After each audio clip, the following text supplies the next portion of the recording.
Cassetta medica per te, amico.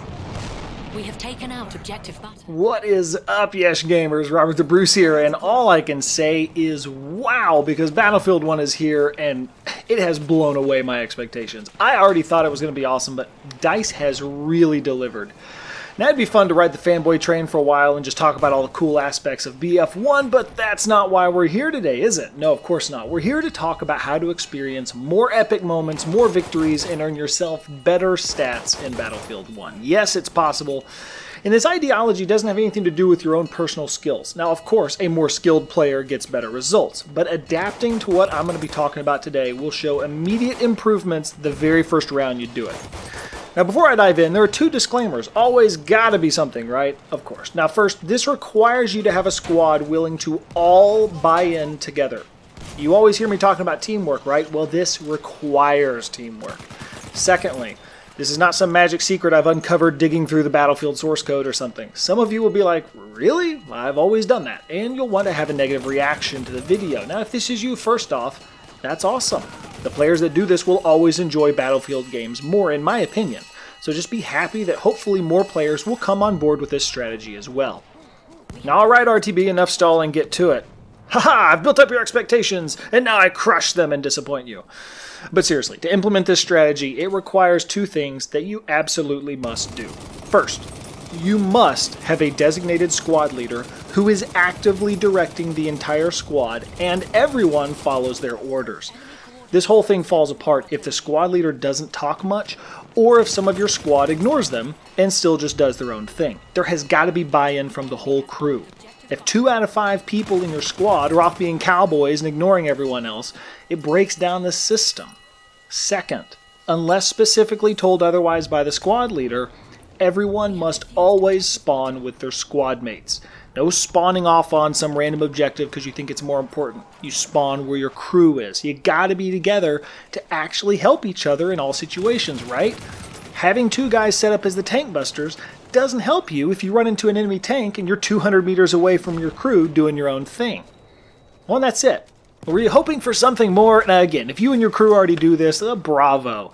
I'd imagine your squad consistently tops the scoreboard, but I don't believe for a second that the majority of people do this, because let's be honest, we all see our team's behavior and hardly anyone does this consistently. You might also be thinking, well, I always mark what objectives to attack as squad leader, but nobody does it. Well, I'd say that's partially an excuse, but not really. It's super easy in the heat of battle to miss that the squad leader marked an objective. It's also easy to ignore it if you don't think the other squad mates are all going to follow those orders as well. Now, if the squad leader is verbally giving directions consistently throughout the match, it's easy for everyone to buy in together and roll with it. So, the question becomes, who gets to be squad leader? Well, in our crew, everybody does. We rotate each match. It gives everyone a chance at it, plus it makes it way easier to follow orders if the round before, everyone was following your directions. Even if you disagree with what the squad leader has said to do, it's not a big deal to go along with it anyway because they all showed you the same respect before. Plus, unless the leader is literally saying like hide in your spawn or something stupid, whatever they say is going to help the team in some way, so just roll with it. You know, say you think A is a better target, but the squad leader says go to B. No biggie. Go with their directions, and they'll show you the same respect when it's your turn. Now, do we really have to all spawn together, though? Absolutely yes. Your crew is communicating. Your crew is set up with various kits to complement each other based on what the squad leader has ordered. Your crew has a shared vision thanks to the squad leader's directions. Why would you want to spawn anywhere else? By sticking together, you get guaranteed revives from the medics that immediately know your position when you die. Plus, you can tell them where the enemy is that killed you, so they can take them out and get you back in the action.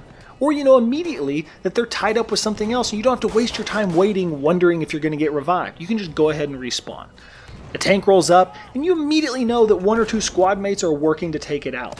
Now, if you're with randoms, you can't rely on any of those things. It's a total guessing game on whether the blueberries around you are going to actually attack enemy vehicles, revive, or whatever. That's just very frustrating. So that's it. Disappointed? I hope not. Because even though this seems like common sense stuff, the majority of crews don't do it. They either just forget or they get caught up in the moment and only worry about what they think needs to happen on the battlefield. Take a step back, designate a leader for the match, spawn only with your crew, and follow the leader's orders. You'll have way more epic moments, better stats, and you and your buddies are going to be working so well together, it's just going to be an incredibly fun time. Hit me up below with your own squad tips. Thanks so much for watching, and as always, I'll see you on the battlefield.